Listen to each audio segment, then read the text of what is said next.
Our ocean rescue team is really encouraging folks to stay off the beaches, stay out of the water especially. The surf is very significant right now, and we don't want anyone to get hurt. Well, it's up there, isn't it? Jim Campbell, who lives oceanside, agrees, and to those thinking about heading out, Rethink.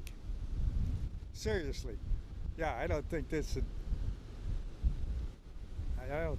be the day to go. county officials encourage those in Brevard to sign up for the notifications from emergency management. The testing system is very localized and can pinpoint issues and warnings right in your neighborhood, like localized flooding. So we just want to make sure that our motorists are also staying safe, seeing that water, turn around, don't drown, and stay out of it. But at this point, the current focus is on the coast.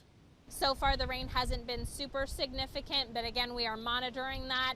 And then from a natural resources standpoint, we are expecting to come out and do some assessment of the beaches.